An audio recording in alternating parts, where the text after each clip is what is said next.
अस्सलामुअलैकुम दोस्तों, कैसे हैं आप। उम्मीद करता हूँ आप सब खैरियत से होंगे। आज हम आपको बताने लगे हैं कि आउटडोर को प्रेशर कैसे देते हैं, आउटडोर की लीकेज कैसे चेक करते हैं।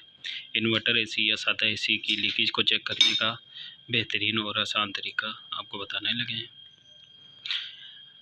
अगर आप हमारे यूट्यूब चैनल पर नए हैं तो लाइक कर दें, शेयर कर दें और सब्सक्राइब कर दें। सबसे पहले हम आपको बताने वाले हैं कि एसी को प्रेशर देने के लिए, आउटडोर को प्रेशर देने के लिए क्या क्या चीज़ें हमें चाहिए। सबसे पहले तो एक हमें गेज चाहिए, अच्छे वाली एक गेज चाहिए। गेज के साथ एक लाइन और एक ये लाइन, ठीक है, दो लाइनें और एक गेज चाहिए। एक छोटा रेंच, एक बड़ा रेंच और एक प्लास। अगर प्लास नहीं भी है तो चल जाएगा, ठीक है, प्लास के बगैर भी चल जाएगा। और एक हमें ये यू चाहिए, एक साइड पर क्वार्टर का पाइप ज्वाइंट हो और दूसरी साइड पर आधी का पाइप। इस पाइप की इसलिए ज़रूरत पड़ती है ये यू बनाने की। ये देखें, ये क्वार्टर का पाइप है, क्वार्टर के पाइप के साथ इसके क्वार्टर के पाइप को ज्वाइंट कर देंगे, यानी नट टाइट कर देंगे, और आधी के पाइप की यूनियन के साथ आधी के पाइप को ज्वाइंट कर देंगे। ये एक साइकिल बन जाएगा। साइकिल के अंदर फिर आराम से गैस को चार्ज कर देंगे या प्रेशर को कंप्रेसर के साथ प्रेशर दे देंगे, ठीक है। ये अब हम टाइट करते हैं और आपको बताते हैं प्रेशर कैसे देते हैं। ये देखें, ये आधी के पाइप के साथ आधी के पाइप को ज्वाइंट कर देंगे, यानी यूनियन नट है जो हमारा, उसको अच्छी तरह से दोनों रेंच की मदद से टाइट कर देंगे, ठीक है।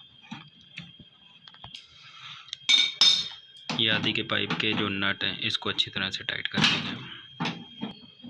जब भी नट को टाइट करेंगे, एक रेंच आप एल की वॉल को डाल लें और दूसरे रेंच के साथ टाइट करें। इससे ये जो यूनियन है आपकी, ये ऊपर की तरफ नहीं आएगी और कसाई मुकम्मल अच्छी तरह से पड़ जाएगी इसको। जी, तो ये यू हमने लगा दिया बैंड वाला, ठीक है।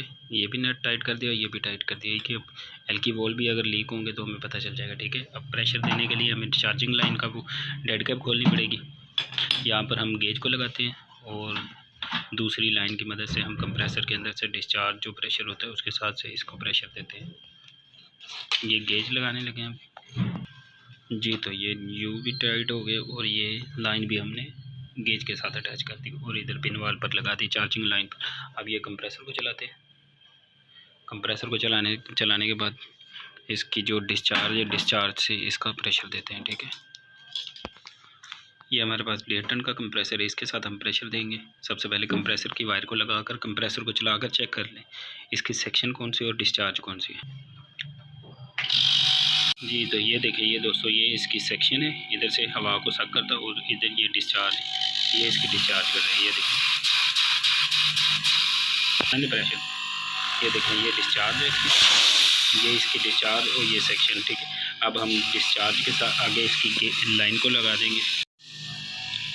ये डिस्चार्ज के आगे आपने लाइन को लगा दिया, ठीक है। ये इसके अंदर प्रेशर जाना शुरू हो गया। इसको प्लास की मदद से थोड़ा सा टाइट कर लेंगे, लाइन लीक ना, ठीक है। ये चेक करें, ये प्रेशर जाना स्टार्ट हो गया।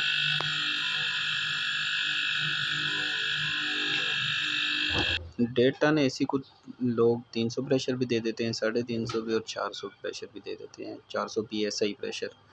अगर लीकेज ना मिले तो 500 प्रेशर तक दिया जा सकता है, ठीक है। अगर नाला गैस है तो फिर इसको 350 या 300 प्रेशर दें। अगर ज़्यादा प्रेशर देंगे तो ये लीकेज जो है पाइप फटने का खतरा होता है, ठीक है। तो अगर आप 400 प्रेशर भी दे दें तो आसानी से लीकेज इसकी मिल सकती है। ये देखिए 350 प्रेशर इसका हो गया। हम इसको प्रेशर देंगे 400 pressure, 400 PSI pressure. 400 PSI pressure पर आसानी से इसकी लीकेज मिल जाती है, मसला नहीं बनता। जितना प्रेशर आप ज़्यादा देंगे इससे एक तो लीकेज आसानी से मिल जाएगी, और ये डेड कैप हैं, जब आप प्रेशर दें तो ये दोनों डेड कैपें खुली होनी चाहिए, यानी एल की वाल को खोल दें अच्छी तरह से। ये देखिए जी, ये 400, ये 350 प्रेशर हो गया PSI प्रेशर। और जब ये प्रेशर 400 पर होगा, पहले गेज है इसके वॉल को बंद करेंगे और फिर उसके बाद कंप्रेसर को बंद कर देंगे। अगर आप पहले कंप्रेसर को बंद करते हैं और गेज के वॉल को बाद में बंद करेंगे तो ये प्रेशर नीचे चला जाएगा, यानी प्रेशर निकल जाएगा हल्का सा, इसलिए ज़्यादा। जी, तो ये चेक करें, ये 400 PSI प्रेशर हमने दे दिया इसको, ठीक है। ये तस्वीर ले लें आप प्रेशर की और इसको 24 घंटे के लिए स्टैंड कर दें। ज़्यादा बेहतर है 24 घंटे के लिए। अगर आप जल्दी चेक करना चाहते हैं तो इसको प्रेशर देकर पानी के अंदर डिप कर दें। डिप होने की वजह से भी जहाँ से ये लीकेज होगा वहाँ से बबल निकलने शुरू हो जाएंगे। उसको रिपेयर कर दें और रिपेयर करने के बाद फिर अगर प्रेशर देना चाहें तो प्रेशर दे दें, नहीं तो फिर आपका एसी बिल्कुल ओके हो गया। ठीक है,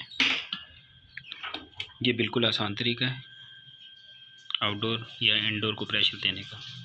आपको अगली वीडियो में हम बताएंगे इंडोर को प्रेशर कैसे देते हैं, इंडोर की लीकेज कैसे तलाश करते हैं और लीकेज तलाश करने के बाद उसको सोल्ड कैसे करते हैं, उसकी लीकेज को बंद कैसे करते हैं। ठीक है, ओके जी, अल्लाह हाफिज़, अपना ख्याल रखिएगा। अगर हमारे यूट्यूब चैनल पर नए हैं तो लाइक कर दें, शेयर कर दें और सब्सक्राइब कर दें। अगर किसी चीज़ का ना पता चले तो वो आप हमें इनबॉक्स कर सकते हैं, हम आपकी मैसेज का कमेंट्स का रिप्लाई देंगे। Thanks for watching for this video.